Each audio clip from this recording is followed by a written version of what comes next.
Detective Harris called me into his office on a Tuesday morning, the kind that smelled like stale coffee and broken promises.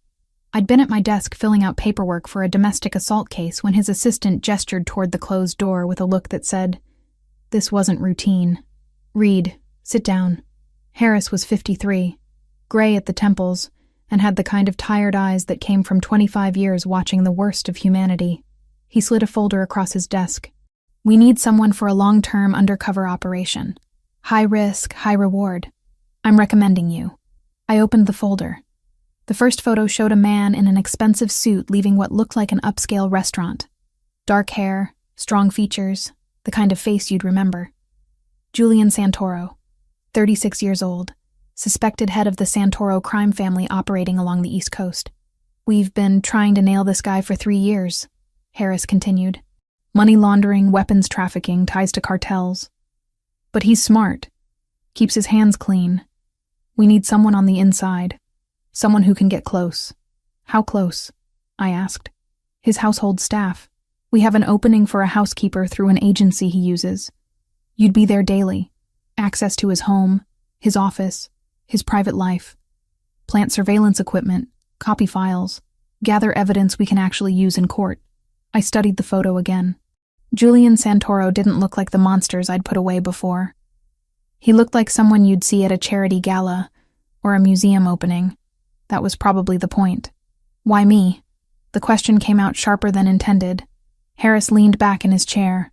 "Because you're smart, you're thorough, and you have something to prove." He let that hang in the air for a moment. "Ryan's death wasn't your fault, Olivia. But I know you blame yourself. This is your chance to make a real difference. Take down someone who actually deserves it. Ryan.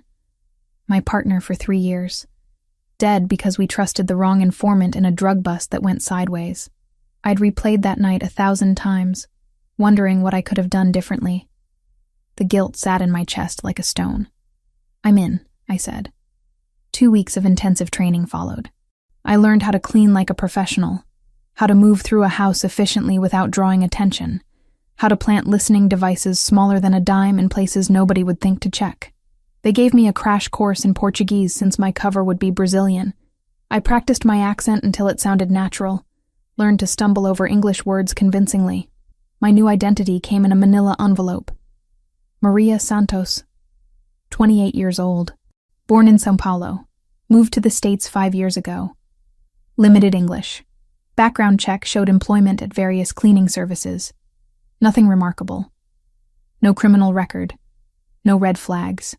"Remember," the training officer said on my last day, "you're not Detective Olivia Reed in there. You're Maria. You're invisible. You're just someone who cleans toilets and doesn't ask questions. The moment you forget that, you're compromised." I reported to the agency on a Monday morning. The manager barely looked at me before assigning me to the Santoro residence. Apparently Julian preferred consistent staff, paid well, and didn't tolerate mistakes. She made me sign a stack of non-disclosure agreements about client privacy. The mansion sat in an affluent neighborhood behind iron gates and manicured hedges. I'd driven past places like this my whole life, never imagining I'd actually enter one. The security guard at the gate checked my credentials, made me wait while he confirmed my appointment, then waved me through. A woman in her 50s answered the door. Anna, according to my briefing. Italian accent, kind eyes, probably been with the family for years. "Ana me pagou as horas extras em dinheiro. O contrato com a agência era quinzenal, mas as gorjetas e pequenos ajustes do dia ficavam em espécie." "You are the new housekeeper, Maria." She looked me over critically. "Yes, ma'am," I replied, making sure my Portuguese accent colored the words. "I am here to clean. Come. I show you where things are." She led me through a marble foyer into a kitchen that belonged in a magazine. "Mr. Santoro, he likes things very clean. Very organized. You understand?" "I understand." A man appeared in the doorway. Older, military posture, eyes that saw everything. Vincent, the head of security. He studied me with the kind of attention that made my skin crawl. I kept my expression neutral, deferential, exactly what a nervous cleaning woman would do when faced with someone intimidating. "New hire?" His voice was gravel. "Yes, sir," Anna answered for me. Maria. She comes very recommended. Vincent nodded slowly, still watching me. For one terrible second, I wondered if he recognized me from somewhere, if this entire operation was already blown. But he just turned and walked away without another word. Anna showed me where the cleaning supplies were kept, explained the schedule. Mondays and Thursdays were my days. 6 in the morning until 2 in the afternoon. Stay out of Mr. Santoro's way. Don't touch anything in his office unless explicitly told to clean it. Respect his privacy. I spent the first 4 hours methodically working through the downstairs rooms. Living room, dining room, kitchen, guest bathroom. Everything was already immaculate. I was cleaning what didn't need to be cleaned, maintaining an illusion of perfection. The whole time my mind cataloged details. Security cameras in every corner. Reinforced doors. Windows with sensors. Around 10, I heard footsteps upstairs. Male voices speaking Italian too quickly for me to catch more than fragments. Then silence. A door closing. Mr. Santoro has meetings, Anna explained when she brought me water. Very important business. You just keep working. At noon, I finally caught a glimpse of him. Julian Santoro descending the staircase with 2 other men in suits. He was taller than his photos suggested, moved with the kind of confidence that didn't need to prove anything. His eyes swept the room and landed on me for exactly half a second before moving on. I didn't exist to him. I was furniture. Exactly what I needed to be. The men left through the front door. Anna told me I could take lunch in the staff room, a small area off the kitchen where Paolo the driver was reading a newspaper. We nodded at each other. I ate the sandwich I'd brought in silence. By 1:30, the house was empty, except for Anna in the kitchen and Vincent somewhere monitoring security feeds. This was my window. I'd trained for this moment, knew exactly where to go, what to look for. Julian's office was on the 2nd floor, door unlocked. Inside, it looked like any wealthy businessman's workspace. Mahogany desk, leather chair, bookshelves lined with volumes that probably cost more than my car. I moved quickly, pulled out the device from the hidden pocket in my cargo pants. It looked like a small black button, adhesive backing. I placed it under the lip of his desk where fingers would never brush, where eyes would never think to look. 10 seconds. In and out. Back downstairs, I finished the bathrooms and left at exactly 2 o'clock like I was supposed to. Anna paid me in cash, told me she'd see me Thursday. I drove 3 blocks before pulling over and letting my hands shake. First day done. Device planted. Cover intact. I was officially inside Julian Santoro's world. That night in my apartment, I thought about Ryan. About how he'd always said the key to undercover work was committing to the role completely. Becoming someone else so thoroughly that you forgot yourself. I wondered if that's what had gotten him killed in the end. That commitment. That belief that he could control the situation. I pulled out his photo from my wallet. 3 years we'd worked together. 3 years of trust and partnership. Gone in 30 seconds of gunfire because we'd believed a lie. This one's for you, I whispered to the image. Thursday I'd go back. Plant more devices. Gather more intelligence. Get closer to a man who probably destroyed lives before breakfast. And somewhere in this process, I'd prove that Ryan's death meant something. That I could finish what we'd started. The mission was simple on paper. 30 days to gather evidence, build a case, bring down a criminal organization. Simple didn't mean easy, and it definitely didn't mean safe. Thursday came too quickly. I arrived at the mansion at 6 in the morning like I was supposed to. The sky still dark and heavy with clouds. The guard at the gate recognized me this time, barely glanced at my ID before waving me through. Anna was already in the kitchen when I let myself in through the back entrance. The smell of fresh coffee filled the air, mixing with something sweeter. Pastries, maybe. She nodded at me without interrupting whatever she was doing at the stove. I started in the living room like always. Vacuuming. Dusting surfaces that didn't have dust. Straightening pillows that were already straight. The listening device I'd planted in the office was transmitting to a receiver hidden in my car. Later tonight, I'd download the recordings and send them to Harris. For now, I just needed to maintain the routine. Julian came downstairs at 7:30. I heard his footsteps before I saw him. Deliberately made myself busy with the bookshelf in the corner. He walked past without acknowledging me. Went straight to the kitchen where Anna had breakfast waiting. Through the doorway I could see him sitting at the table, reading something on his phone. Just a man having coffee. Nothing sinister about it, except I knew what he was. Had read the files. Knew about the suspected weapons deals. The money that moved through shell corporations. The connections to cartels and syndicates. Looking at him now, you'd never guess. That was probably the point. "Maria, you want coffee?" Anna called from the kitchen. "No, thank you," I replied, keeping my accent thick. I have work to do. The next few days fell into a pattern. Arrive at 6, clean the main floor before Julian woke up. At 8 o'clock, I'd move to his office while he had breakfast or took calls in other parts of the house. I'd planted 3 more devices by the end of the first week.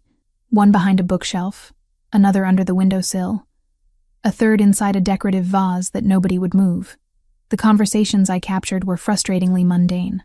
Business discussions about restaurant profit margins, calls with lawyers about property acquisitions, a lengthy argument with someone about the quality of wine being imported.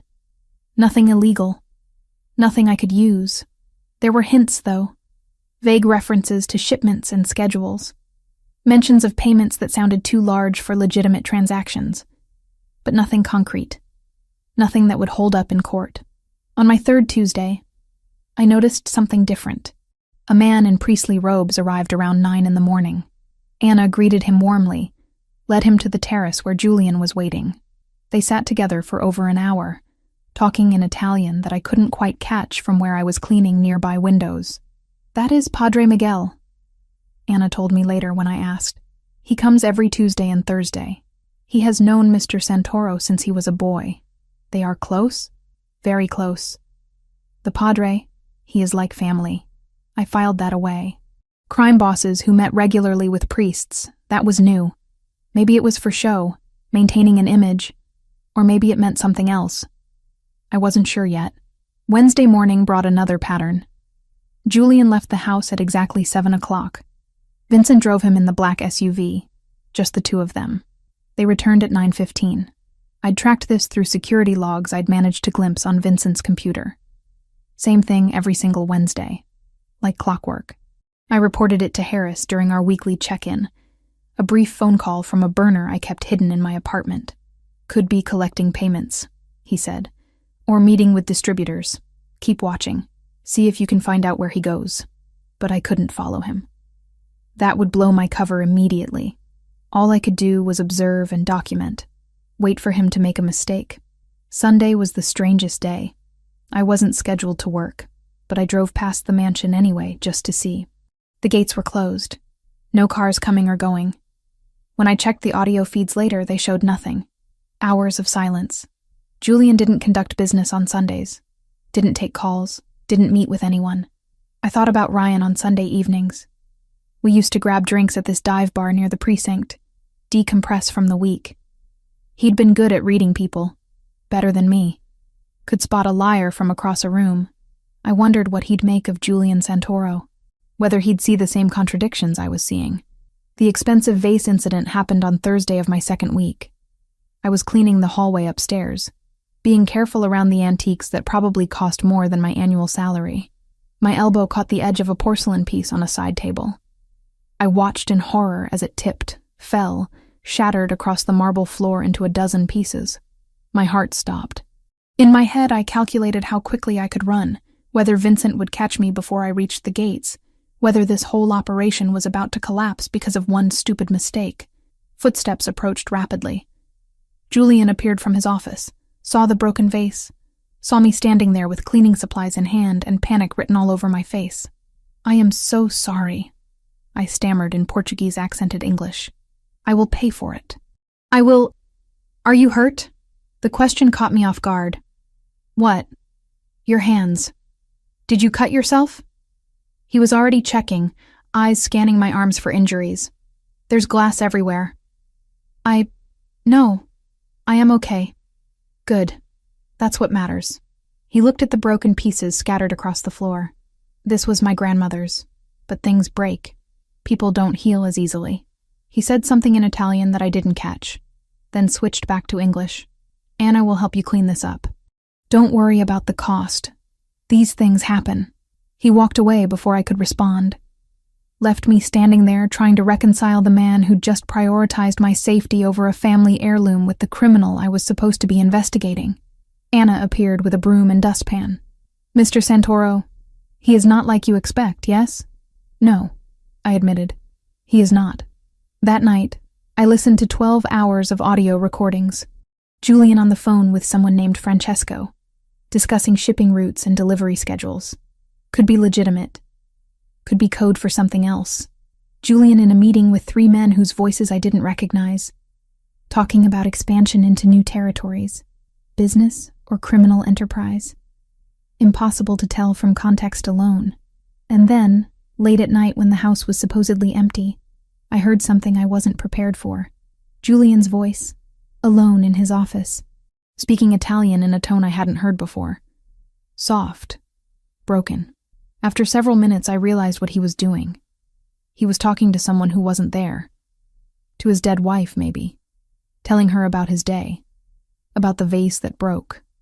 About missing her. I sat in my apartment with my laptop open, audio files playing through my headphones, and felt something I absolutely could not afford to feel. Sympathy. Vincent was watching me more carefully by the end of week 2. I'd catch him studying me when he thought I wasn't looking. Once I found him in the hallway outside the office, I'd just finished cleaning, standing perfectly still like he was waiting to see what I'd do. Mr. Vincent, I said, keeping my voice neutral. You need something cleaned? No. He didn't elaborate, just kept looking at me with those calculating eyes. You're different from the others. Others? Previous housekeepers. They were less observant. My pulse spiked, but I kept my expression confused. I do not understand. Don't you? He stepped closer. Be careful, Maria. This house has eyes everywhere. He walked away, leaving me with the distinct impression that he knew something, or suspected something. Either way, I'd just been warned. I should have reported it immediately. Should have told Harris that my cover might be compromised. But I didn't, because I wanted to stay. Wanted to keep watching Julian Santoro and trying to figure out who he really was. The man who attended mass with priests and visited cemeteries alone. The man who cared more about my safety than his grandmother's vase. The man who ran a criminal empire but treated his staff like family. Ryan used to say that everyone was capable of both good and evil, that the job was figuring out which one they chose when it mattered. I'd thought he was being philosophical. Now I wondered if he'd been trying to prepare me for exactly this situation. 2 weeks down. 2 weeks of observing, recording, gathering pieces of a puzzle that refused to make sense. 2 weeks of pretending to be someone I wasn't while trying to remember why I'd agreed to this in the first place. Justice for Ryan.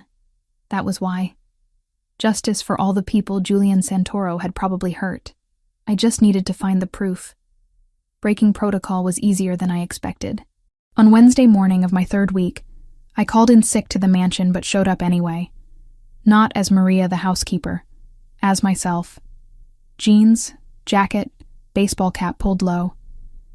I parked 3 blocks away and waited. Julian's black SUV pulled out of the gates at exactly 7 o'clock. Vincent behind the wheel, Julian in the back seat. I followed at a distance, keeping 2 cars between us the whole time. My hands were steady on the wheel even though my heart hammered against my ribs. This was stupid. Reckless. If Vincent spotted me, the entire operation collapsed. They drove for 20 minutes, heading into an older part of the city where the buildings looked like they remembered better days. The SUV turned into Oak Hill Cemetery, rolling slowly through ornate iron gates that probably dated back a century. I parked outside and waited 5 minutes before following on foot. The cemetery stretched across several acres, headstones arranged in neat rows under ancient oak trees. Morning fog clung to the ground, making everything look ethereal and slightly unreal. I spotted the SUV parked near the eastern section. Vincent leaned against the driver's door, scrolling through his phone. Julian had walked deeper into the grounds, disappearing behind a marble mausoleum. I circled wide, using monuments and trees as cover. Found a spot about 50 yards away where I could see without being seen. Julian stood in front of a simple granite headstone. fresh flowers already placed in the built-in vase. He'd brought roses, white ones. Sophia Santoro. Beloved wife. The dates told me she'd been 31 when she died. 3 years ago last month. Julian just stood there. Didn't move. Didn't speak. Just stood with his hands in his pockets, staring at the ground like if he looked hard enough he could see through 6 feet of earth and casket wood to the woman he'd lost. I thought about the cemetery where Ryan was buried. How it had taken me 4 months before I could visit without breaking down. How even now, 2 years later, I still sometimes drove there at night, when I couldn't sleep, and sat in my car talking to a piece of marble like it could answer back. After about 20 minutes, Julian knelt. His lips moved. I was too far away to hear words, but the body language was clear. He was talking to her, telling her things he couldn't say to anyone else. When he finally stood again, I saw him wipe his face with the back of his hand. Vincent didn't ask questions when Julian returned to the SUV. They just drove away, leaving me crouched behind a 200-year-old tomb, feeling like I'd witnessed something I had no right to see. I spent the rest of that day digging into Julian's financial records. Not the obvious accounts the department had already examined, the ones buried deeper. Shell corporations, charitable foundations, business holdings that led to other business holdings in a maze designed to confuse. What I found didn't match the profile of a typical crime boss. St. Anthony's Children's Home received $50,000 monthly from a company called Riverside Holdings. Riverside was owned by Santoro Enterprises. I pulled records going back 3 years. The donations had started exactly 1 month after Sophia's death. A free medical clinic in the poorest neighborhood downtown, funded by another Santoro subsidiary. They provided basic health care, vaccinations, prenatal care to anyone who walked through the door. No questions asked. An orphanage run by the Catholic Church. A rehabilitation program for former convicts trying to get their lives together. A scholarship fund for kids from broken homes. All of it traced back to Julian's money, filtered through enough corporate layers that most people would never make the connection. I cross-referenced the amounts. Hundreds of thousands of dollars every year. Maybe millions over time. This wasn't money laundering. The money went out, but nothing came back. It was just giving. Harris wouldn't like this. I could already hear his response. Criminals donate to charity all the time. It's PR. Makes them look legitimate. Doesn't change what they are. But I'd seen Julian's face at that cemetery. That wasn't PR. That was grief. Thursday, I was back at the mansion in my Maria costume, cleaning and pretending the previous day hadn't happened. My nerves were shot. Every time Vincent looked at me, I wondered if he'd somehow figured out I'd followed them. If he'd seen my car. If this was the day everything fell apart. Julian's office felt different now. I'd been in there a dozen times, planting devices and searching drawers. But today, I noticed things I'd glossed over before. A photo of him and Sophia on what looked like their wedding day, tucked into the corner of his desk. A rosary hanging from the lamp. Books on the shelf about grief and faith and finding meaning after loss. One drawer was slightly open, not locked like usual. I shouldn't have looked. Should have just closed it and moved on. But I didn't. Inside were more photos. Julian and Sophia traveling. Paris. Rome. Somewhere with a beach and impossibly blue water. They looked happy. Really happy. Not the forced smiles people put on for cameras. The real thing. Underneath the photos was a journal. Leather-bound. Edges worn from handling. Sophia's name embossed on the cover in gold letters. I picked it up with gloved hands even though I knew I shouldn't touch it at all. Opened to a random page. Her handwriting was neat, measured, exactly what you'd expect from someone organized and thoughtful. Julian came home late again. He says he's trying to find a way out, but it's complicated. I told him we could leave. Start over somewhere new. But he says it's not that simple. The family has eyes everywhere. His father's legacy is a chain around his neck. I see how it tears him apart. He wants to be good. To do good. But the world he inherited won't let him. I flipped ahead. Found an entry from a few weeks before her death. He's been meeting with someone from the federal government. Won't tell me details, but I can tell it's serious. Dangerous. He says it's the only way to truly break free, to dismantle everything his father built and walk away clean. I'm terrified, but I'm also proud. My husband is trying to do the right thing, even though it could destroy him. That's who he really is, under all the baggage and the reputation. He's good. The last entry was dated 3 days before the car accident. Julian seems different lately. Lighter somehow. Like he can finally see the end of this nightmare. He promised me that by next year we'd be somewhere else. Living normal lives. Maybe even starting a family. I believe him. For the first time in a long time, I actually believe we have a future. I closed the journal and put it back exactly where I'd found it. My hands were shaking. I left the office, went to the bathroom, and splashed cold water on my face until I could breathe normally again. Anna found me in the hallway 10 minutes later, probably looking pale. "Maria, you are okay?" "Yes, just dizzy for a moment." "You work too hard. Come, have some tea." She led me to the kitchen, sat me down like I was family instead of hired help, and made chamomile tea in a china cup that probably cost more than my weekly salary. She didn't ask questions. Just let me sit there and try to process what I'd just read. Julian had been working with federal authorities. Not now. 3 years ago. Before his wife died. And then she died, and presumably the deal had fallen apart. Because the only evidence the department had against him was old. 3 years old. Right before Sophia's accident. What if he'd been trying to get out? What if he'd been cooperating and then his wife was murdered and the whole thing collapsed? What if I wasn't investigating a criminal at all, but someone who'd been betrayed by the very system I represented? Vincent appeared in the kitchen doorway. "Maria." A word. Anna looked between us, but didn't interfere. I followed Vincent into the hallway, my pulse spiking. This was it. He'd figured me out. I ran through exit strategies in my head. The back door was 30 feet away. My car was 3 blocks. Vincent was armed, but I was fast. "You've been here 3 weeks," he said quietly. "In that time, you've never made a single mistake except that vase. You move through this house like you're looking for something, and you ask a lot of questions for someone who barely speaks English. I do not understand." "Yes, you do." He stepped closer.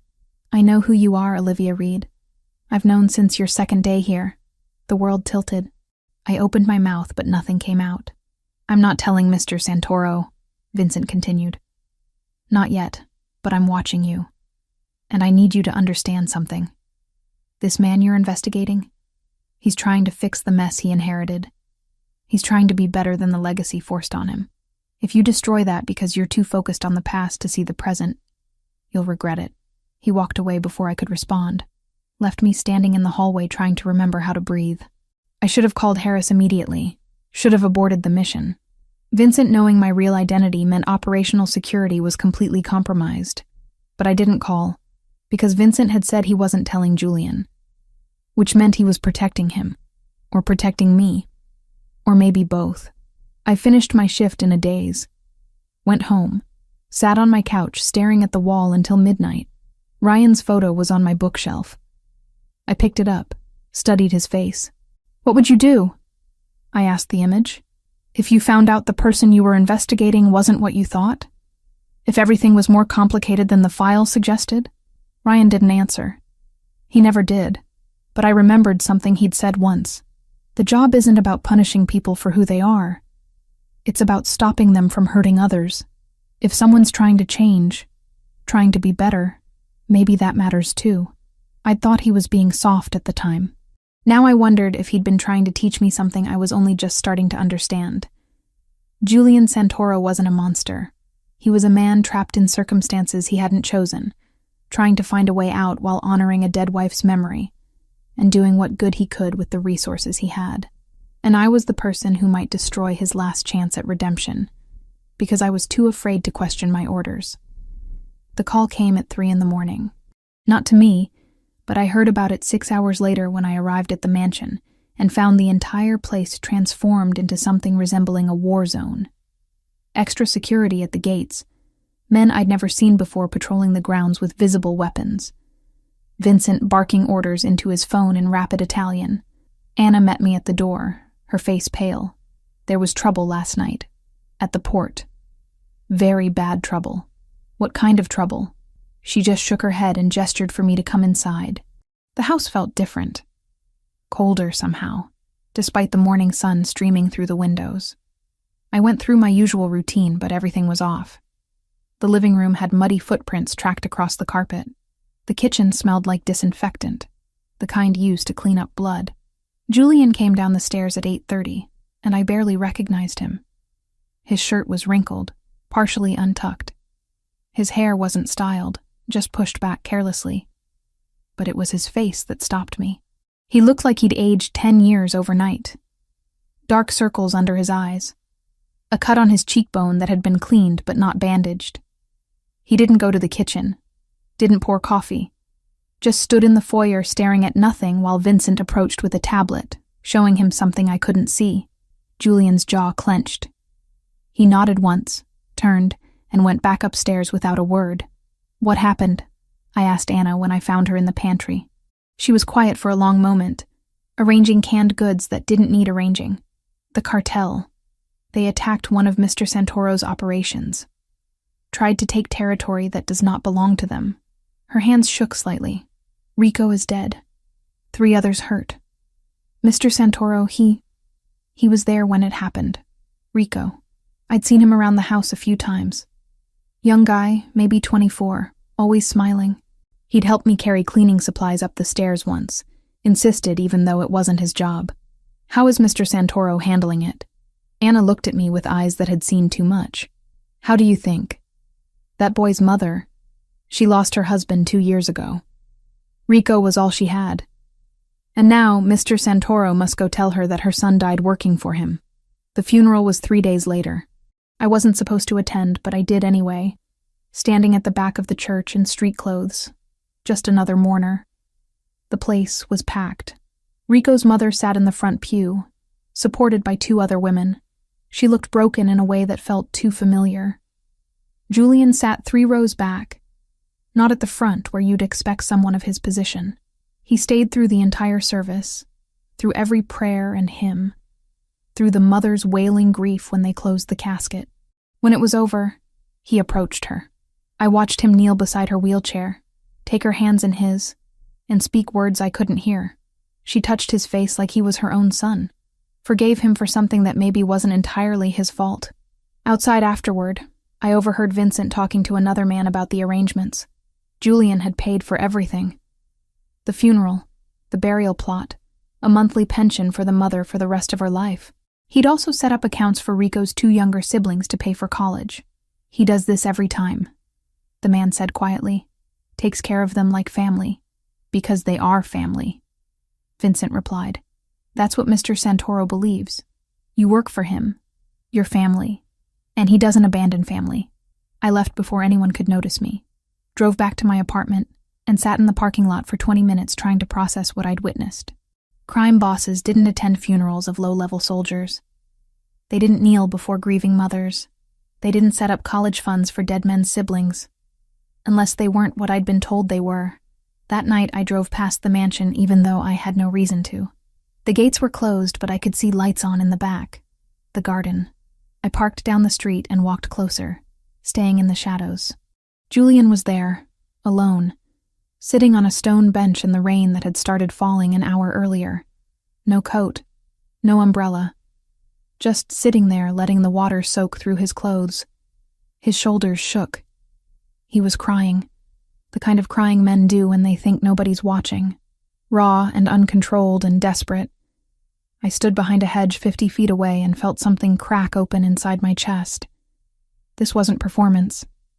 This wasn't manipulation or image management. This was a man drowning in guilt and grief for a kid who died on his watch. Ryan had cried like that once. After we'd lost a case, a young mother sent back to an abusive husband because we couldn't gather enough evidence in time. He'd sat in his car in the precinct parking lot at 2 a.m. and broken down completely. I'd found him there, held him while he fell apart, and never mentioned it again, because that's what partners did. Looking at Julian now, I saw the same thing. Someone who cared too much. Someone whose conscience ate at them every time they failed to protect someone under their responsibility. I went home and didn't sleep. just lay in bed staring at the ceiling, thinking about the difference between the man in the file and the man I was actually seeing. They didn't match. Not even close. The next few days, Julian was a ghost in his own house. He worked late into the night, barely ate, spoke to people in monosyllables. Anna tried to feed him. He'd take a few bites and push the plate away. Vincent tried to discuss business. Julian would nod without really listening. On Thursday morning, I brought him coffee. Not because Anna asked me to. Because I wanted to. I found him in his office, surrounded by paperwork, looking exhausted. "Mr. Santoro?" I knocked softly on the open door. "I brought coffee." He looked up, surprised, like he'd forgotten other people existed. "You don't have to do that." "I know." I set the cup on his desk. Anna had also sent bread, still warm. I added that next to the coffee. He studied me for a moment. Really looked at me for maybe the third time since I'd started working there. "What is your name?" "Your real name. Not what the agency calls you." My pulse jumped. "Maria." "No." He said it gently, not accusatory. "Your real name. I ask everyone who works here. I like to know people, not just positions." "Maria," I repeated, keeping my voice steady even though my heart hammered. "Maria Santos." He nodded slowly, like he didn't quite believe me, but wasn't going to push. "Thank you for the coffee, Maria. And the bread. It was kind. I should have left. Should have gone back to cleaning and maintaining my cover. Instead, I heard myself ask, "Are you okay?" "No." Simple.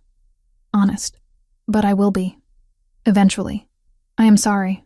About Rico. You knew him? He helped me once, with cleaning supplies. He was nice boy." I let my accent thicken. Turned nice into a word with 2 syllables. "Good person." Julian's expression crumbled slightly. "Yes, he was." He picked up the coffee, took a sip, set it down carefully. "Where are you from? In Brazil?" Here we go. The cover story I'd memorized. "São Paulo, but I leave 3 years ago." "Why did you leave?" "My husband, he was..." I looked down, playing the part. Not a good man. I needed to start new. Somewhere safe. When I looked up again, Julian's eyes were full of understanding that felt too genuine to be fake. "I'm sorry you went through that. No one should have to run from their own home." He paused. "You are safe here, Maria. While you work for me, no one will hurt you. I promise you that." The sincerity in his voice nearly broke me. This man, who I was supposed to be investigating for crimes I was increasingly certain he wasn't committing, had just promised to protect me from a danger that didn't exist. "Thank you," I whispered, and meant it for reasons I couldn't explain. After that, things changed. Julian started greeting me every morning when I arrived. Small nods, brief words in Portuguese that he clearly practiced. "Bom dia." "Como está?" "Good morning. How are you?" I'd respond in character, and he'd move on with his day. But those moments became something I looked forward to in a way that terrified me. I started noticing details I'd ignored before. How he always held doors for Anna. How he thanked Paulo every time they went somewhere. How he kept fresh flowers in every room because they made the house feel less empty. How he had photos of people scattered throughout his office. Not just Sophia. His parents. People who'd worked for him. Even a photo of himself as a child with an older man who had to be his father. He wasn't a monster. He was just a person trying to navigate an impossible situation he'd inherited through birth, rather than choice. Harris called on my second Monday. "We need results, Reed. You've been in there 3 weeks. Where's the evidence?" "I'm working on it." "Work faster. We have budget constraints. This operation is expensive. Either you find something actionable, or we pull you out." I hung up feeling sick, because the truth was, I didn't have anything. The financial records showed old activity, 3 years old, nothing current. The conversations I'd recorded were legitimate business discussions. The only illegal activity I'd witnessed was Julian trying to survive in a world that wanted to destroy him. That night, I sat at my kitchen table with all my notes spread out, trying to make them say something they didn't. Trying to turn a grieving widower who took care of his people into the criminal the department needed him to be. Ryan's photo watched me from the shelf. I imagined what he'd say about this. About manufacturing evidence to close a case. about destroying a man's life to meet quotas and look good for promotions. He'd tell me to follow the truth, wherever it led, even if it meant admitting we'd been wrong, even if it meant going against orders. I was 3 weeks into an operation that was supposed to prove Julian Santoro was a criminal. Instead, I was starting to suspect he might be the most decent person I'd met in years, and I had no idea what to do about that. The file cabinet in Julian's office had been locked for 3 weeks. On day 22, I found it open. Not wide open, just slightly ajar like someone had closed it in a hurry and the latch hadn't caught properly. I should have walked away. Should have finished vacuuming and left the room like I was supposed to, but Harris had called again that morning demanding results, threatening to pull me out if I didn't produce something concrete. So I opened the drawer. Inside were folders organized by year. I pulled the one labeled 3 years ago, flipped it open, and felt my stomach drop. Bank statements, wire transfers, shell corporation documents, money moving through accounts in amounts that didn't match any legitimate business I'd seen Julian conduct. This was it. This was what Harris needed. I pulled out my phone, photographed every page as quickly as possible. My hands shook so badly I had to retake several shots. When I finished, I put everything back exactly as I'd found it, closed the drawer, and left the office feeling like I might throw up. That evening I encrypted the files and sent them to Harris with a brief message. 3-year-old evidence. Possible money laundering. We'll investigate if current operations match pattern. His response came back in minutes. Good work. Keep digging. We move on this in 8 days. 8 days. I had 8 days before they arrested Julian based on evidence I'd provided. Evidence that was years old, from before Sophia died, from before whatever had changed in his life that made him the person I saw now. I sat in my apartment staring at my phone, wondering if I'd just destroyed a man who was trying to be better, wondering if 3-year-old sins should condemn someone who'd spent the time since then building children's shelters and funding free clinics. The call came at 11:30 that night. Not to me, but I saw it on the news at midnight when I couldn't sleep and turned on the television. Fire at St. Anthony's Children's Home. Multiple units responding. Children reported trapped inside. St. Anthony's. The shelter Julian funded. The one with $50,000 arriving every month like clockwork. I grabbed my keys and drove there without thinking, without planning, just knowing I needed to see what was happening. The building was engulfed when I arrived, flames pouring from second-story windows. Fire trucks blocked the street. People crowded behind barriers watching the destruction. Then I saw him, Julian, pushing past firefighters who tried to stop him, running straight into the burning building through the main entrance. Vincent was right behind him, both of them ignoring the shouts from emergency personnel. My heart stopped. I watched the doorway they disappeared into, counting seconds. 30. 60. 90. The roof groaned, threatening to collapse. Black smoke poured out in thick columns. At 2 minutes, Julian emerged carrying a child. A little girl, maybe 6 years old, coughing and crying. He handed her to a paramedic and immediately turned to go back in. A firefighter grabbed his arm. Julian shook him off, said something sharp, and disappeared into the flames again. He made 4 trips. 4 times into that building while it fell apart around him. 4 children carried out to safety, while firefighters worked to contain the blaze and evacuate the rest. When he finally stayed outside, it was only because Vincent physically restrained him, and 2 firefighters confirmed all children were accounted for. I watched from behind the crowd barriers as paramedics tried to examine him. His shirt was burned, hanging in tatters. His arms were red and blistered. Soot covered his face and hair. But he pushed away medical attention, moving from child to child instead, checking on each one personally, kneeling beside them, speaking softly, making sure they knew they were safe. One little boy wouldn't let go of him, just clung to Julian's neck sobbing while Julian held him, rocking slightly, murmuring words I couldn't hear from this distance. When the boy's mother arrived, frantic and terrified, Julian stood and personally handed her son back to her. The woman grabbed Julian's face with both hands and kissed his forehead, tears streaming down her cheeks. He just nodded, said something brief, and moved to the next child. The director of St. Anthony's appeared, an older nun I recognized from my research. She approached Julian, and even from here I could see her crying.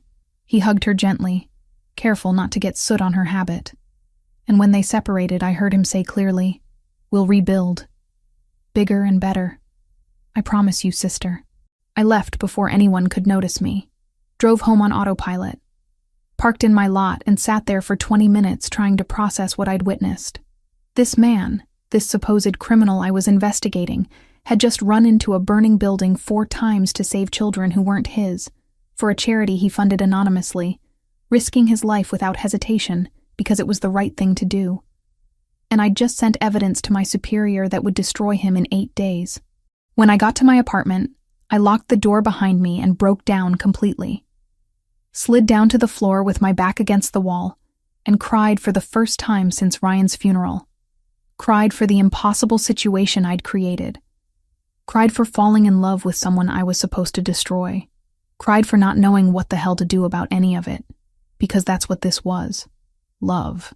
I'd fallen in love with Julian Santoro somewhere between the cemetery visits and the broken vase and the funeral for Rico and tonight's burning building. Fallen in love with a man whose past I was using to condemn his present. The next 3 days were torture. Julian came to the house with bandages on both forearms and a cough that wouldn't quit. Anna fussed over him constantly, bringing tea and forcing him to eat. He brushed off her concern, spent his time on the phone coordinating reconstruction of St. Anthony's and finding temporary housing for all 12 children. And he talked to me, started really talking in a way he hadn't before. We'd have these brief conversations when I brought him coffee or passed him in the hallway. He'd ask about Brazil, about my family, about whether I felt safe here. I'd answer in character, but the lies tasted like ash in my mouth. One afternoon he told me about Sophia, about how they'd met at a charity gala when he was 28 and she was 26. How she'd seen through the Santoro name to the person underneath. How she'd believed he could be better than his father's legacy. "She made me want to be worthy of her faith," he said quietly. We were in the library. Him sitting at the desk with papers spread everywhere. Me dusting shelves nearby. I was already working to change things when she died. Trying to fix the mistakes my family had made. But after, it became the only thing that mattered. Making sure her death meant something. "You honor her memory," I said softly. "With the shelter, with everything you do." He looked at me then. Really looked at me. And for a moment I forgot to maintain my accent. Forgot to be Maria. Just stood there as Olivia, falling deeper into something I couldn't afford to feel. "Thank you," he said, "for seeing that." On day 26, a storm rolled in that killed power to half the city. I was still at the mansion, running late because I'd been trying to plant one more listening device that kept malfunctioning. When the lights died, I was in the kitchen with the device in my hand. Julian appeared moments later with a flashlight. "Power's out across the whole neighborhood. Could be hours before it's back." Anna had left early for a doctor's appointment. Paolo was off today. Vincent was handling something at the port. It was just us. "You should probably stay until the roads are clearer," Julian said. "That storm is getting worse." We ended up sitting at the kitchen table in near darkness, just the flashlight and occasional lightning providing illumination. Started talking to pass the time. Casual at first, then deeper. He told me about growing up Santoro, about the weight of expectations he never asked for, about watching his father hurt people and knowing even as a child that it was wrong, but not knowing how to stop it. I found myself telling him truths disguised as Maria's story, about losing people I loved, about feeling trapped by circumstances beyond my control, about wondering if you could ever truly escape your past, or if it followed you forever. "I think the past shapes us," Julian said, his face half hidden in shadow. "But it doesn't have to define us. We get to choose what we do with it, whether we let it destroy us or use it to become something better. And what did you choose? Better. Or at least I'm trying to be." He paused. "Some days I'm not sure if it's working." "It is," I said, and meant it completely. "You are a good person, Mr. Santoro." "Julian." He leaned forward slightly. "Please call me Julian." The space between us felt electric. charged with something dangerous and inevitable. I could see his face more clearly now, illuminated by a flash of lightning. Those dark eyes studying me like he was trying to figure out something important. "Maria," he said quietly, "can I ask you something?" "Yes." "Who are you, really?" My breath caught. "I told you—" "No." He shook his head. "I mean, who are you underneath the accent and the story about São Paulo and running from a bad husband? Because sometimes when you think I'm not looking, you forget to be her. And I see someone completely different. Someone complicated. I should have maintained the cover. Should have doubled down on Maria Santos and her fabricated life. Instead, I sat there frozen, unable to lie directly to his face in this moment of horrible, perfect honesty. "I am someone who is very confused," I finally whispered, letting my real voice through, about what is right and what is wrong, about duty and what? And feelings I should not have. The confession hung in the air between us. Julian's expression shifted, understanding dawning. He stood slowly, walked around the table until he was right in front of me, close enough that I had to tilt my head back to meet his eyes. "What feelings?" His voice was rough. I stood too, bringing us inches apart. "Julian, Thunder cracked directly overhead, so loud the windows rattled. The moment shattered. I stepped back quickly, putting distance between us, my heart racing so hard I thought it might break through my ribs. "I should go," I said, switching back to Maria's accent desperately. "Storm is not so bad. I can drive home." "Maria, wait." But I was already moving, grabbing my bag from the counter, heading for the door like the hounds of hell were chasing me. Because staying meant crossing a line I couldn't uncross, meant kissing him and falling completely, and losing whatever was left of my objectivity. I drove through the storm with tears blurring my vision, windshield wipers working overtime, and arrived home soaked and shaking. Sat in my car listening to thunder and wondering how the hell I was going to survive the next 8 days before Harris moved on the arrest warrant, before I destroyed the man I loved with evidence I'd provided, before I had to choose between my duty as a cop and the truth I'd uncovered about who Julian Santoro really was. Day 27 started like any other. I arrived at 6 in the morning, let myself in through the back door, started my routine, but everything felt wrong.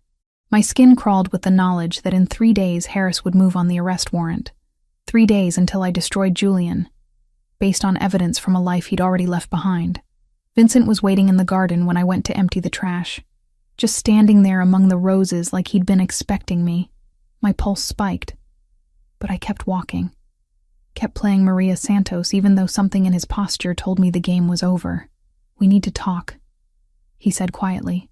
"The real you and the real me. No more pretending." I stopped walking, considered running, decided against it. "I don't know what you mean."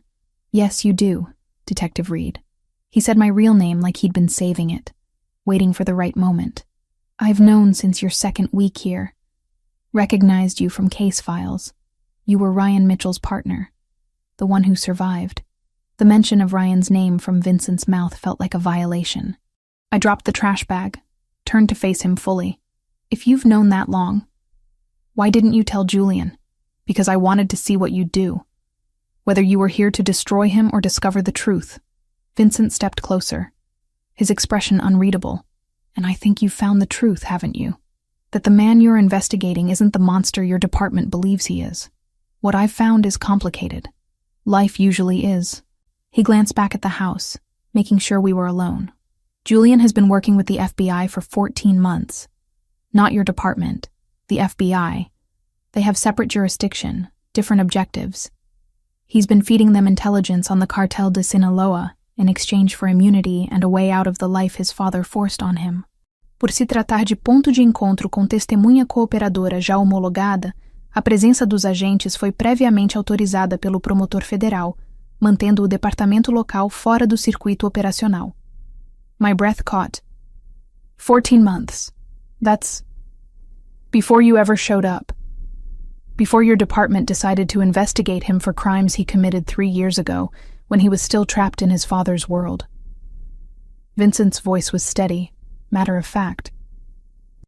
"Sophia's death changed everything. The cartel killed her when they discovered Julian was negotiating with federal authorities.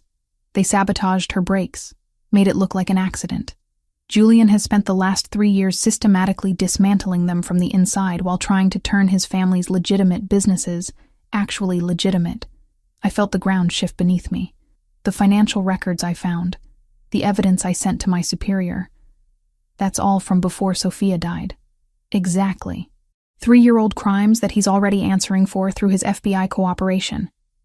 If your department arrests him now, it blows the entire federal operation. The cartel walks. Julian loses his immunity deal, and he probably ends up dead within a week. Why are you telling me this? Vincent studied me with those calculating eyes that missed nothing. Because I see how you look at him. And more importantly, I see how he looks at you. Like maybe he's found something worth living for again after 3 years of just existing. He paused. And because I think you're a good cop who wants justice, not just an arrest. There's a difference.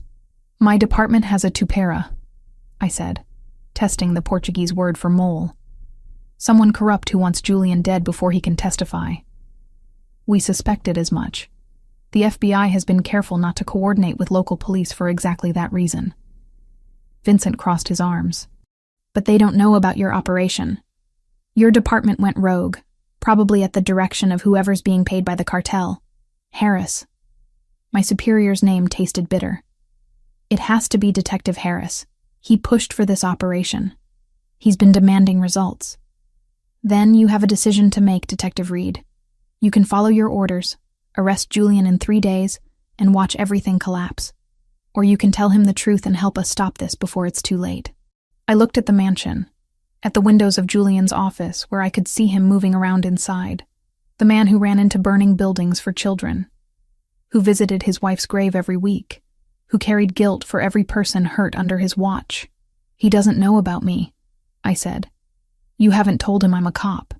I wanted to see if you'd tell him yourself, if you'd choose honesty over duty.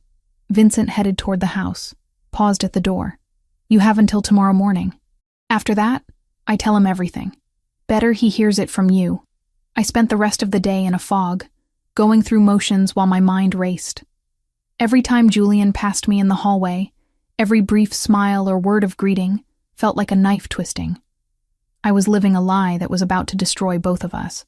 By evening, I'd made my decision. I couldn't sleep anyway. At 2 a.m, I drove back to the mansion, parked 3 blocks away, walked to the property. Vincent was at the gate, saw me coming, and simply opened it without a word. Julian's office light was on. Of course it was. He rarely slept, haunted by ghosts and responsibilities. I let myself in through the back door, climbed the stairs, stood outside his office trying to remember how to breathe. He was at his desk surrounded by papers, reading something on his laptop. His hair was messy like he'd been running his hands through it. He'd discarded his jacket hours ago, rolled up his sleeves. He looked tired and human, and so far from the criminal mastermind my department had painted him as. I knocked softly on the door frame. He looked up, surprised, then concerned. Maria? What are you doing here at this hour? Is something wrong? Yes. I stepped inside, closed the door behind me. Everything is wrong. And I need to tell you the truth before I lose my nerve. He stood slowly, wariness creeping into his expression. What truth? My name isn't Maria Santos. I let my real voice through. No accent. Just me. It's Olivia Reed. I'm a detective with the city police department. I've been undercover in your house for 27 days, gathering evidence to arrest you for money laundering and weapons trafficking. The silence that followed was deafening. I watched emotions flicker across his face. Shock. Betrayal. Hurt. Anger. He took a step back like I'd struck him physically. You're a cop. His voice was flat, controlled in a way that scared me more than shouting would have. Yes. Everything was a lie. Maria, the story about Brazil, running from an abusive husband. All of it. Yes, I whispered. All of it was a lie except what? Now there was anger, sharp and cutting. Except the part where you planted listening devices in my home? Or the part where you photographed my private files? Or maybe the part where you pretended to care while gathering evidence to destroy me? Except the part where I fell in love with you. The confession hung between us. Julian's expression cracked, showing the pain underneath.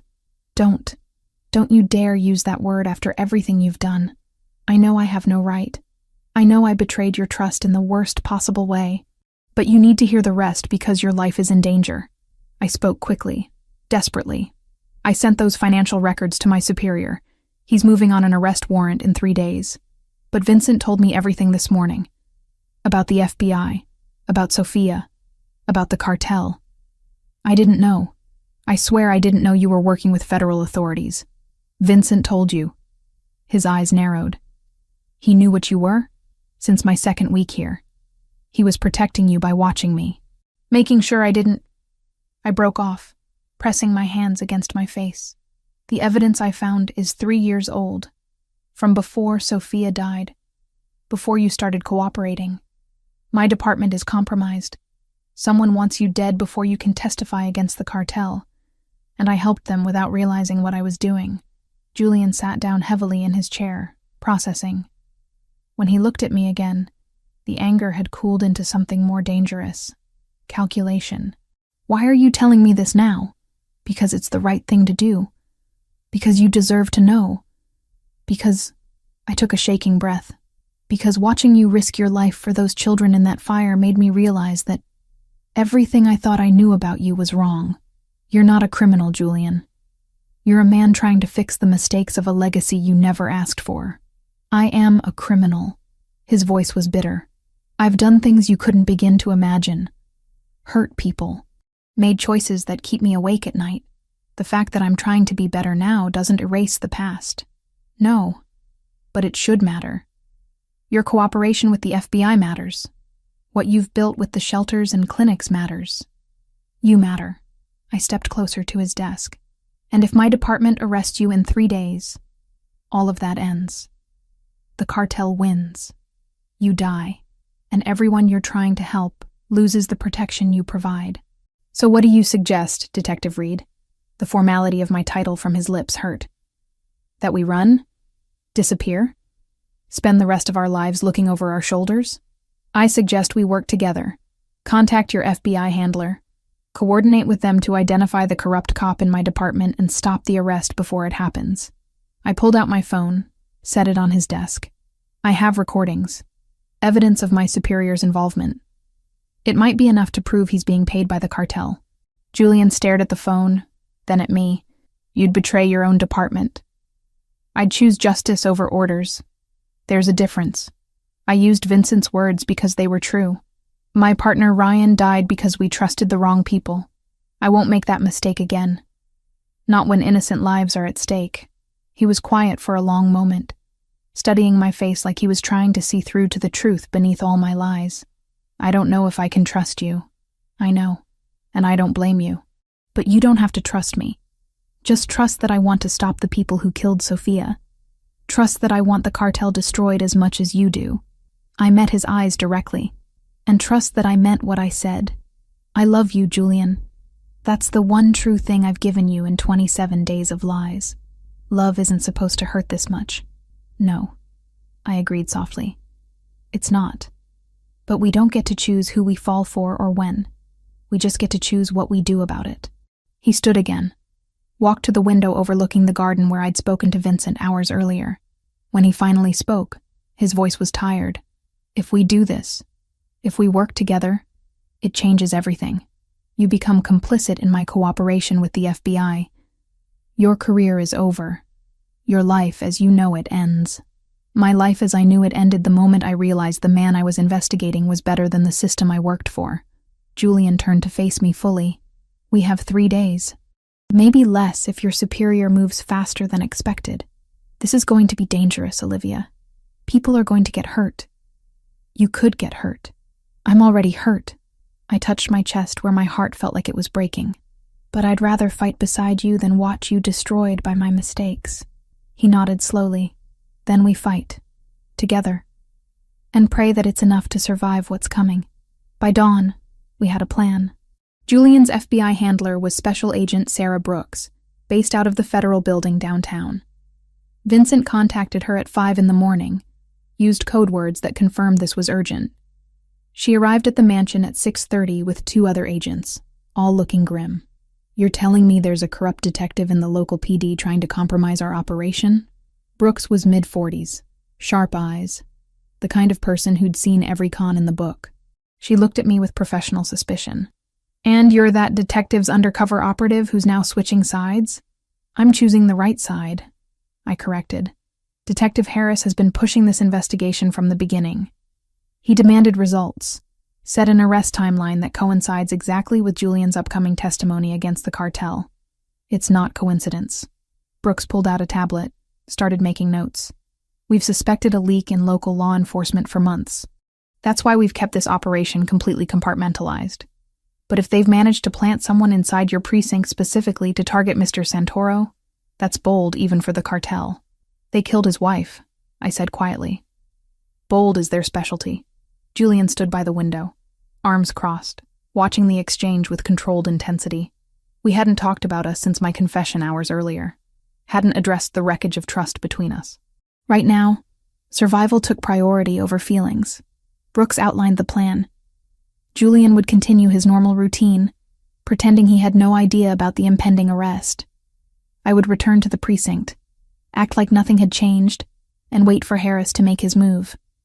The FBI would monitor everything, ready to intervene the moment the cartel showed their hand. "The arrest is scheduled for day 30, I explained. "That's tomorrow. Harris will probably try to kill Julian during the operation to make it look like self-defense or an unfortunate casualty. Either way, Julian dies before he can testify. Which means we need to flip this," Brooks said. "Use you as bait to draw out Harris and any cartel operatives he's working with. Catch them all in one move." Vincent stepped forward. "How do we keep Mr. Santoro safe during this? If the cartel realizes the trap, they'll send everything they have. Federal tactical teams will be positioned at strategic points. The moment Harris or anyone else makes a move, we shut it down." Brooks looked at Julian. "But you're right that this is dangerous. Mr. Santoro, you'll be exposed during the operation. There's real risk here." "I've been at risk for 3 years," Julian replied. "Ever since I decided to turn against my father's legacy. This just makes it official." I spent the rest of the morning going over every detail of my communications with Harris. Every email, every phone call, every report I'd submitted. Brooks recorded it all, building a case against him that would hold up in federal court. By noon, the plan was set. I'd go back to my apartment, respond to Harris's messages like everything was normal. Tomorrow morning I'd meet him at the precinct for final operational briefing. Then the arrest would proceed as planned, except this time the FBI would be waiting. Julian walked me to my car when it was time to leave. Vincent and Brooks gave us privacy, staying inside while we stood in the driveway under gray afternoon sky. "This is insane," I said, unable to look at him directly. "Using you as bait, risking your life because I gave Harris the evidence he needed. You didn't know, and you came back to fix it. That counts for something." His voice was softer than it had been hours ago. Some of the anger had cooled, leaving exhaustion behind.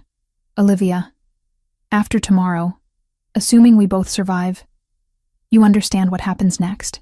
You go into witness protection, testify against the cartel, disappear for however long it takes to ensure you're safe. 2 years minimum, probably longer. New identity, new location, no contact with anyone from this life, including you."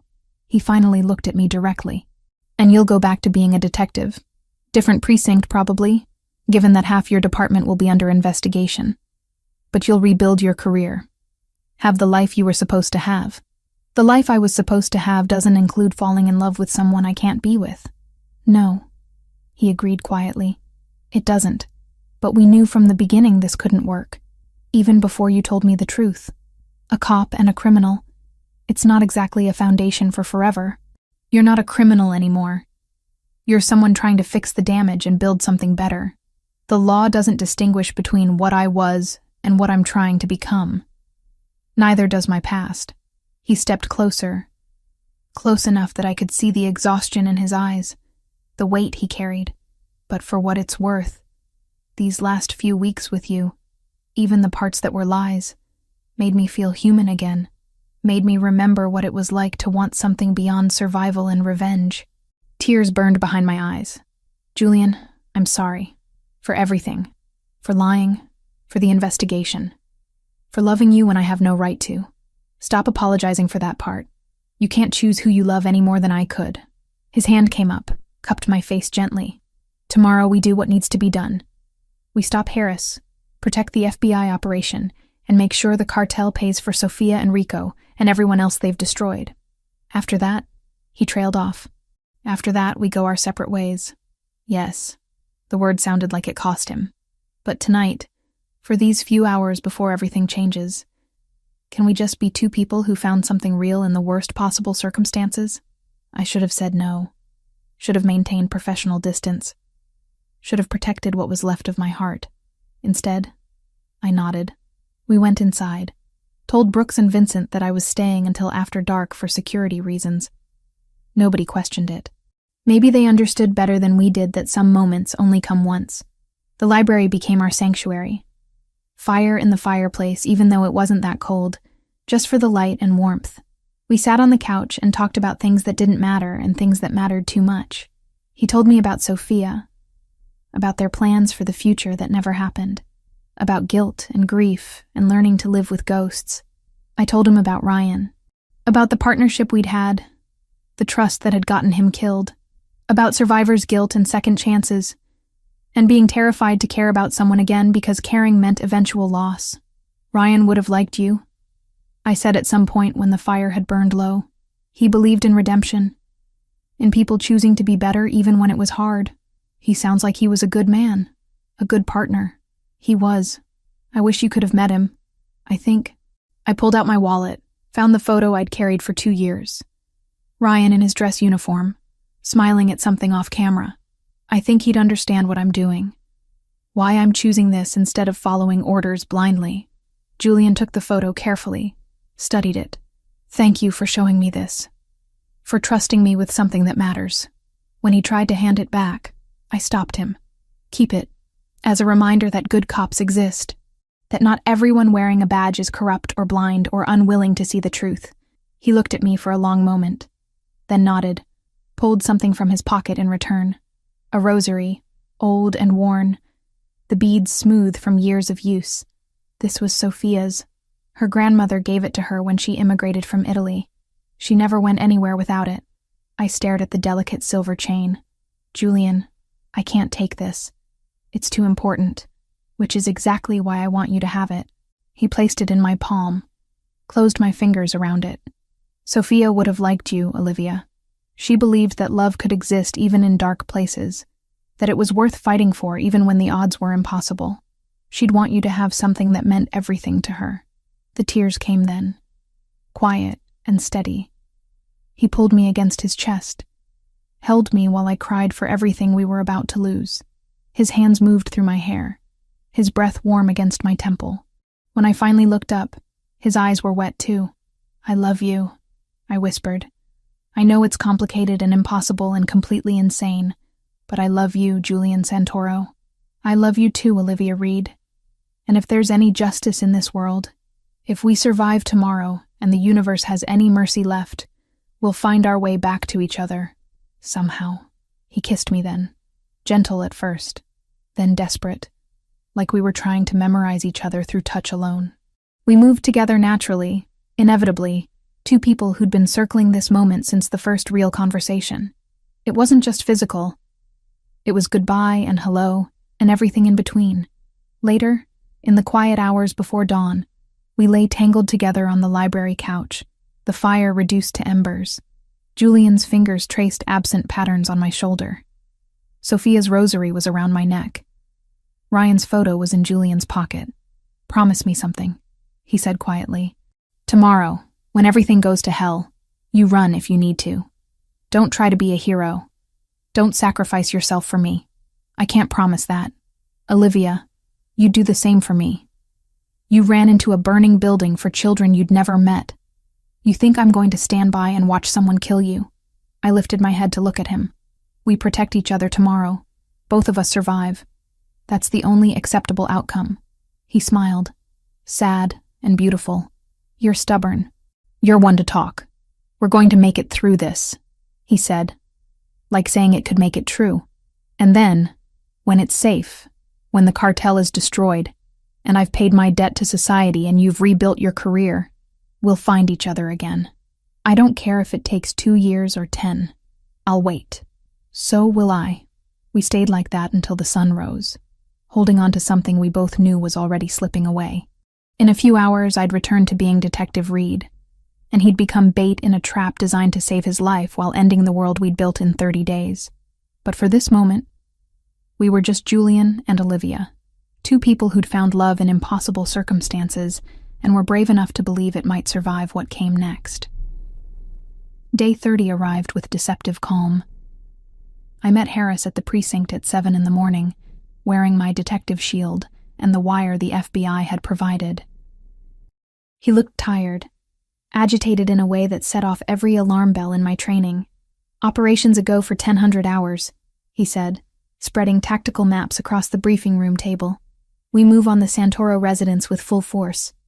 SWAT will breach the front entrance while you and I take the back with tactical support." "Understood." I kept my voice steady, even though my heart was racing. "What about surveillance?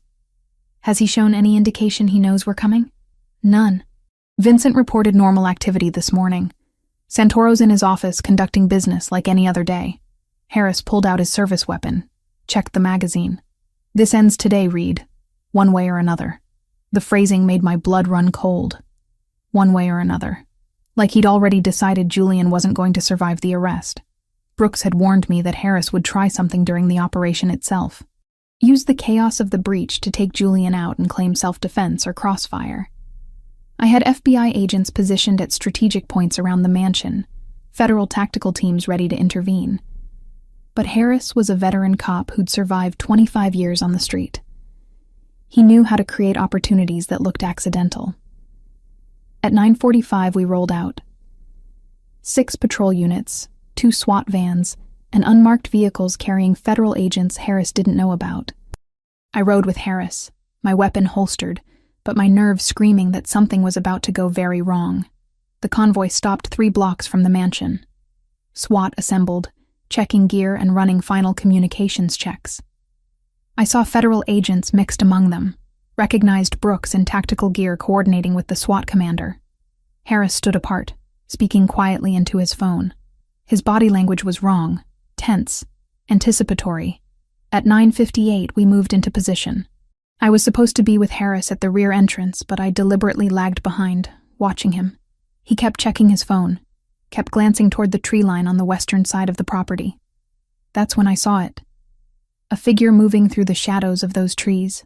Someone with a rifle, positioning for a clear shot at the mansion's main windows. At Julian's office specifically.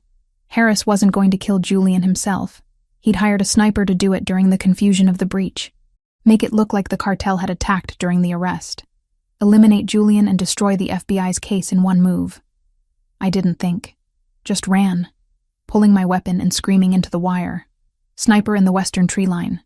Harris is compromised. Move now." Everything happened at once. The sniper turned toward me, rifle swinging around. Harris shouted something I didn't hear. The mansion's front door burst open as SWAT breached, and Julian appeared in his office window, exactly where the sniper needed him to be. I threw myself forward, putting my body between the window and the shooter. The shot cracked loud enough to make my ears ring. Something punched into my left shoulder, spinning me sideways. I hit the ground hard, weapon flying from my grip. Pain exploded through my entire upper body, but I could still move my arm. Not a fatal hit. Federal agents swarmed the tree line. I heard more gunfire, shouting, someone calling for medical. Through the chaos, I saw Vincent and Julian's men emerging from concealed positions, surrounding the property. Brooks had positioned them there as backup, ensuring Julian had protection from all angles. Harris tried to run. Made it maybe 20 feet before 2 federal agents tackled him to the ground. They had his hands zip-tied behind his back within seconds, Miranda rights being read while he struggled and cursed. I lay on the grass trying to breathe through the pain. A paramedic appeared, started cutting away my jacket to assess the wound. "Clean through and through," she said, pressing gauze hard enough to make me gasp. "You're lucky. Missed the bone and major vessels. Julian, I managed. Is he? Mr. Santoro is secure. Brooks appeared in my field of vision, kneeling beside me. Vincent got him to the panic room the moment SWAT breached. He's safe, Detective Reed. Thanks to you. They loaded me into an ambulance. As the doors closed, I caught one glimpse of Julian being led out by federal agents, Vincent at his side. Our eyes met across the distance. He looked terrified, relieved, devastated. Then the ambulance doors shut, and he was gone. I spent 4 weeks in the hospital. The bullet had done more damage than initially thought, required 2 surgeries to repair muscle and tissue. Physical therapy started in week 2, painful sessions of regaining range of motion. Brooks visited regularly, keeping me updated on the case. Harris had been working for the cartel for 18 months. They'd paid him $200,000 to eliminate Julian before his testimony. He'd compromised 3 previous FBI operations, gotten 2 other witnesses killed. The evidence against him was overwhelming. He'd spend the rest of his life in federal prison. The cartel operatives they'd captured during the operation had rolled on each other rapidly. Names, locations, supply chains. The FBI had dismantled the entire East Coast network within a month. 47 arrests total, including every member of the leadership structure. Julian was in protective custody, preparing for the federal trial. I wasn't allowed contact with him. Brooks said it was for both our safety, that any connection between us could be exploited. I understood the logic. Didn't make it hurt less. On my last day in the hospital, a nurse brought me a manila envelope. Someone left this at the front desk for you. Said it was important. Inside was a single piece of paper. Julian's handwriting. No signature. Nothing that could identify him if someone else found it. Just words that I read until I'd memorized every letter. You saved my life in every way a person can be saved. Thank you for seeing who I was trying to become instead of who I'd been. Wait for me. However long it takes. I'll find you again. Tucked behind the letter was Ryan's photo, the one I'd given Julian that last night. And Sophia's rosary, the one I'd been wearing when I was shot. They'd given me back my most precious things, a promise that he'd keep his. The department gave me a commendation for bravery and exposing corruption. I accepted it in a ceremony I barely remember, still numb from everything that had happened. My captain offered me any position I wanted in the precinct. I requested a transfer instead. Couldn't stay in a place filled with memories of Ryan and Julian and all the ways my life had fallen apart and rebuilt itself. I was promoted to sergeant detective in a city 3 states away. Started over in a department that didn't know my history. Didn't know about the undercover operation or the man I'd fallen in love with while investigating him. Just knew I'd been decorated for exceptional service and had a track record of closing difficult cases. Vincent sent updates every few months through encrypted channels. Julian had testified. The trial had lasted 3 weeks. Every defendant was convicted. Julian had entered witness protection immediately after, disappeared into a new identity and life the FBI had constructed for him. Vincent didn't know where. Nobody did, except the marshals handling his case. 2 years crawled by. I threw myself into work, built a reputation in my new department, tried to convince myself that I was moving on. But I kept Sophia's rosary in my pocket every day, kept Ryan's photo in my wallet, carried pieces of 2 people who'd defined different parts of who I'd become. On a Sunday afternoon, I drove to the cemetery where Ryan was buried, sat on the grass beside his headstone and told him everything I hadn't been able to say while he was alive. About Julian, about choosing justice over orders, about loving someone I couldn't have and learning to live with that loss. You'd like him, I said to the marble. You'd understand why I did what I did. I hope wherever you are, you're proud of me. I'm trying to be the kind of cop you taught me to be. 2 years to the day after the operation, on a night when rain hammered against my apartment windows, someone knocked on my door. I almost didn't answer. It was past midnight. I wasn't expecting anyone, and my gun was in the bedroom, safe out of habit. But something made me check the peephole. Julian stood in the hallway, soaked from the rain, looking older and tired and absolutely real. I opened the door with shaking hands. You're here. You're actually here. The cartel leadership was neutralized. All of them either in prison or dead from internal power struggles. The FBI cleared me to leave the program 2 months ago. He stayed in the doorway like he wasn't sure he was welcome. I got a new legal identity. Legitimate job as a security consultant. Spent 8 weeks tracking you down through every legal channel I could find. You should have called. Let me know you were coming. I was afraid you'd tell me not to. His voice was rough, uncertain in a way I'd never heard from him. That 2 years was too long, and you'd moved on and I'd waited too long to find you. I stepped forward and pulled him inside, kicked the door closed, and kissed him like the past 2 years had been minutes instead of forever. He responded immediately, hands coming up to frame my face, his body solid and warm and present against mine. When we finally broke apart, we were both breathing hard. My apartment was small and ordinary, nothing like his mansion, but standing here in my tiny living room with rain drumming overhead, it felt like the only place either of us needed to be. I didn't move on, I said quietly. I tried, but you don't move on from something that changes you fundamentally. I'm not the same person I was.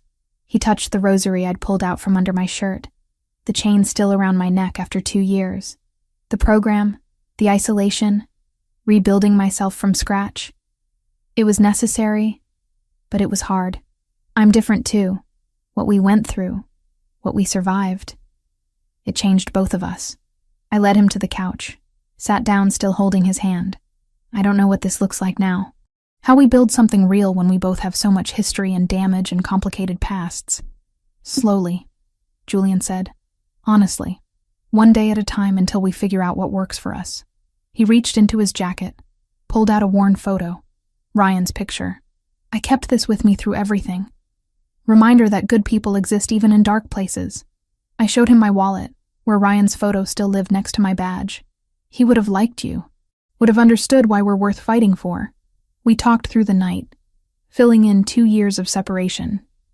He told me about witness protection, the isolation and paranoia, slowly learning to trust that he might actually survive. About testifying in trial after trial, watching the cartel dismantled piece by piece. About the day the marshals told him the threat level had dropped enough that he could reclaim some version of a normal life. I told him about my new department, about building a career on my own merit instead of running from the past, about visiting Ryan's grave and realizing I could honor his memory while still choosing to love someone new. As dawn broke through my apartment windows, we stood together looking out at a city neither of us had lived in before. Rain had stopped, leaving everything washed clean and new. No promises about forever, Julian said quietly. Too much can still go wrong, but I want to try. Want to see if we can build something real after everything we've survived. Me too. I laced my fingers through his. One day at a time. Honest. Together. We walked out into the morning, rain-soaked streets reflecting early light. The future was uncertain, complicated, probably difficult, but we'd survived impossible odds separately. Maybe together we had a chance at something better than survival. Maybe we had a chance at actually living. Julian squeezed my hand. I squeezed back. And we kept walking. Two people who'd found each other in the worst circumstances and refused to let that define what we could become.